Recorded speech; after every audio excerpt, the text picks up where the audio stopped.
Assalamualaikum warahmatullahi wabarakatuh. Baik, jumpa lagi dengan Bapak khusus materi IPS pada hari ini. Anak-anakku, sekarang kita akan membahas poin D, yaitu interaksi antar negara ASEAN. Oke, tanpa basa-basi kita akan bahas apa arti dari kerjasama antar negara. Kerjasama itu diartikan adalah sebagai usaha yang dilakukan oleh lembaga maupun negara untuk mencapai sebuah kesepakatan bersama untuk kesejahteraan bersama juga. Jadi di dalam sebuah wilayah regional ASEAN itu pasti ada kerjasama antara negara anggota dengan negara yang lain guna untuk melengkapi suatu kekurangan dan kelebihan sehingga tercapai sebuah kemakmuran yang akan didapati oleh masing-masing yang tergabung dalam negara ASEAN. Baik. Nah, sekarang kita akan bahas ada beberapa faktor terjadinya kerjasama antar negara.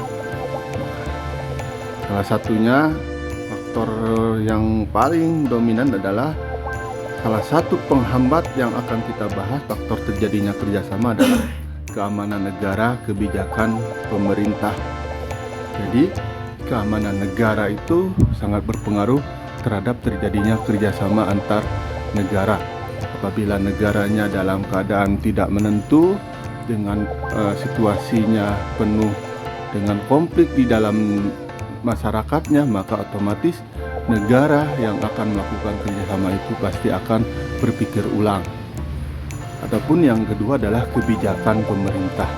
Kebijakan pemerintah ini akan menjadi suatu faktor penghambat dalam tercapainya kerjasama. Contoh yang dilakukan oleh Jepang yang dikenal dengan politik dumping, artinya dia membuat kebijakan yaitu untuk tidak melakukan impor terhadap barang-barang lain, dan khusus untuk barang di dalam negeri yaitu untuk diproteksi dengan harga-harga yang sangat mahal.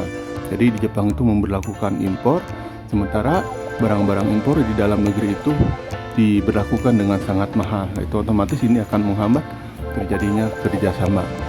Kebijakan ekonomi juga banyak yang bisa menentukan terjadinya penghambatan terhadap kerjasama ekonomi antar wilayah.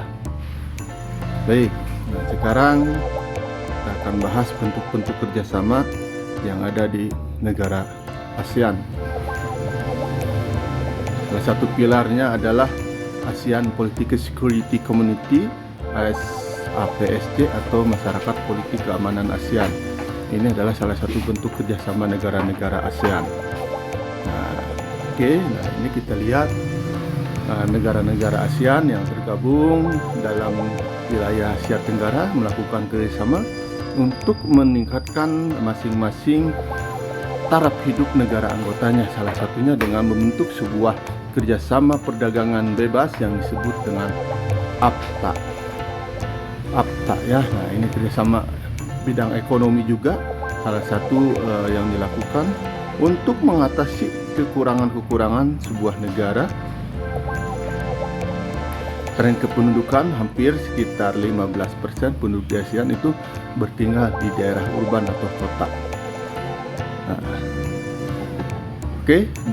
Demikianlah pembahasan khususnya tentang perkembangan di negara-negara ASEAN yang dilihat dari beberapa sektor yang khususnya dalam sektor ekonomi.